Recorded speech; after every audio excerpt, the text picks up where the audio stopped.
Salam sejahtera Malaysia, denyut nadi suara rakyat bergema di channel ini. Jangan lupa tekan butang subscribe, like dan share. Malaysia kita punya, cintai Malaysiaku, kita jaga kita.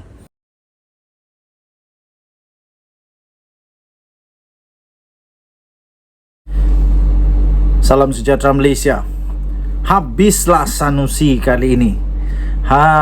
Ini dia. Sanusi bakal dilucutkan pangkat kehormat TLDM sekiranya beliau memang betul-betul bersalah, dan mungkin patutlah supaya beliau dilucutkan pangkat kehormat TLDM, kerana TLDM adalah di bawah naungan Diraja Malaysia.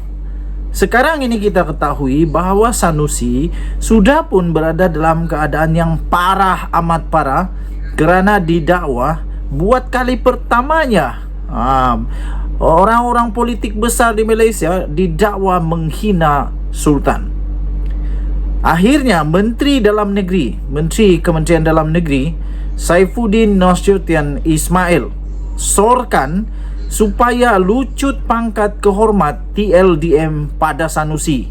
Sekiranya anda setuju, anda boleh tinggalkan komen saya setuju, lucutkan pangkat kehormat TLDM Sanusi. Saya sendiri kalau ditanya, saya setuju. Kenapa?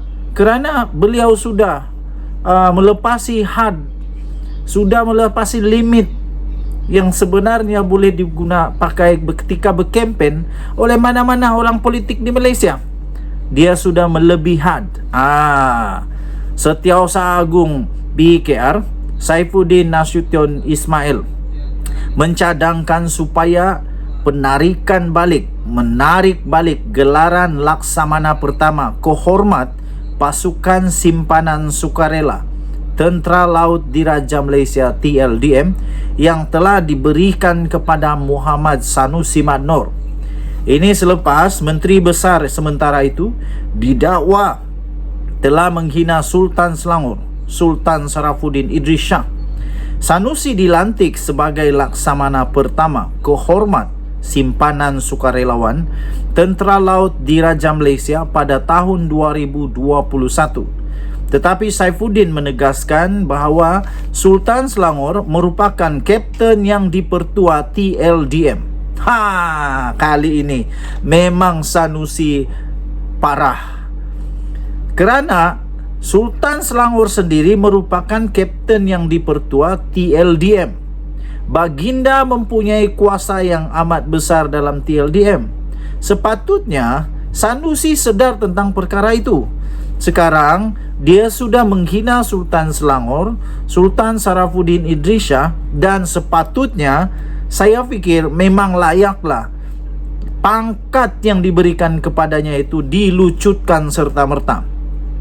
Sultan Selangor tu memang TLDM bawa naungannya, kata Menteri itu, Menteri Dalam Negeri ini. Jadi Datuk Sanusi dia kehormat. Dia bukan tentera laut, tapi dia dapat kehormat punya. Sultan Selangor itu adalah ketua dia. Tiba-tiba hang pi hina tuanku. Jadi saya ingat, mungkin sampai masanya Majlis Angkatan Tentera semak balik hak kehormat Sanusi. Barangkali sampai masa tarik baliklah. Cabut tuh pasal tak hormat dengan Sultan Selangor. Katanya ketika berucap pada satu majlis pelancaran jentera pilihan raya parti bagi kawasan Dun Suka Menanti, Sanusi ketika berceramah pada 11 Julai yang lalu didakwa berkata Kesultanan Kedah adalah satu-satunya di negara ini yang mempunyai susul galur keturunan yang tidak putus-putus berbanding kesultanan lain, dan mempersoal pelantikan Amiruddin Syari sebagai Menteri Besar untuk mengetuai pentadbiran Selangor. Wah, teganya kamu Sanusi. Ini dilihat sebagai satu penghinaan kepada Sultan Selangor yang menyebabkan aduan telah dibuat sendiri oleh Dewan Diraja Selangor.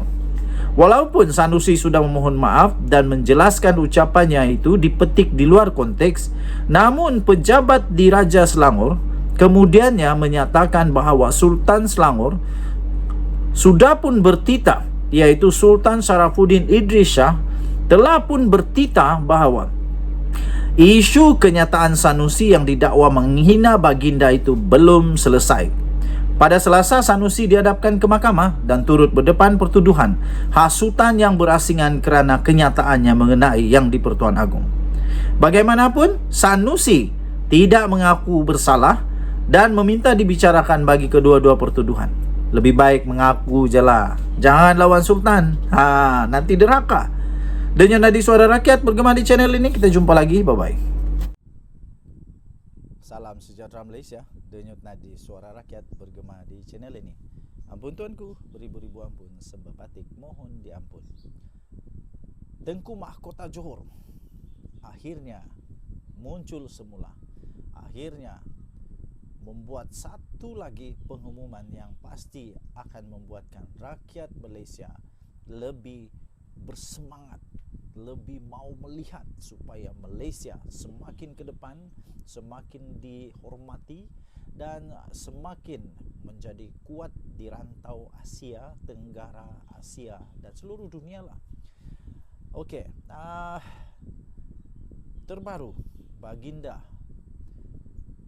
Baginda mengumumkan supaya memperkenalkan FFP di negara ini pada tahun depan. Itu kata Tengku Mahkota Johor. Tangkap layar komen TMJ terhadap hantaran kerjasama di antara KLCTFC dan Kadis CF. Pemilik Johor Darul Ta'zim Tunku Ismail Sultan Ibrahim sekali lagi mencadangkan kepada Persatuan Bola Sepak Malaysia FAM dan Liga Bola Sepak Malaysia MFL untuk mengimplementasikan peraturan Financial Fair Play FFP di negara ini tahun depan. Selain cadangan untuk pengurusan kewangan yang adil itu yang pernah disarankan beberapa tahun lalu, Tunku Mahkota Johor TMJ tersebut juga menyarankan supaya FM dan MFL mengutamakan pembangunan bakat di akar umbi pasukan bola sepak di negara ini. Katanya, kelab bola sepak di negara ini tetap perlu usahakan sendiri aspek lain, termasuk dana, pembangunan akar umbi dan infrastruktur. Baginda bertitah PJ City, Petaling Jaya City, jalin kerjasama dengan Manchester City. Di mana PJ City pada hari ini, saya sudah bekerjasama dengan banyak kelab. Borussia Dortmund di Jerman, Juventus di Itali, City Group Valencia di Spanyol, dan Sapporo di Jepun. Baginda bertitah lagi, tetapi kami hanya berkongsi kepakaran, pembangunan dan perancangan saja. Kelangsungan kelab, strategi komersial, duit, pembangunan akar umbi dan infrastruktur semua kena buat sendiri. Baginda juga turut bertitah, tiada orang akan tolong kita. Sebab itu saya cadangkan tahun depan FAM dan MFL untuk melaksanakan peraturan Financial Fair Play dan setiap pasukan mesti ada program akar umbi wajib, tulisnya. Komen TMJ itu hadir di laman Instagram Bola Sepak Malaysia Football League berikutan kerjasama yang dijalinkan oleh Kuala Lumpur City FC dan kelab La Liga Spanyol Cadiz CF. Kata TMJ lagi, ia bertujuan untuk mengawal dan mendisiplinkan pasukan-pasukan berbelanja mengikut kemampuan masing-masing. Baginda bertitah, jadi tiada lebihan perbelanjaan dan tak bayar gaji pemain. Demi kelab untuk bertahan lama, kerana tak semua kelab ada keistimewaan sapu duit kerajaan setiap tahun, tulisnya lagi. Denyut Nadi Suara Rakyat bergema di channel ini. Setiap kali Tengku Mahkota Johor bersuara, saya excited. Setiap kali Tengku Mahkota Johor buat satu cadangan, saya sangat terasa kagum, respect dengan pandangan jauh daripada Tengku Mahkota Johor ini. Kita berharap seluruh pasukan bola sepak Malaysia akan menjadi seperti JDT satu hari nanti yang sangat-sangat maju. Kita jumpa lagi.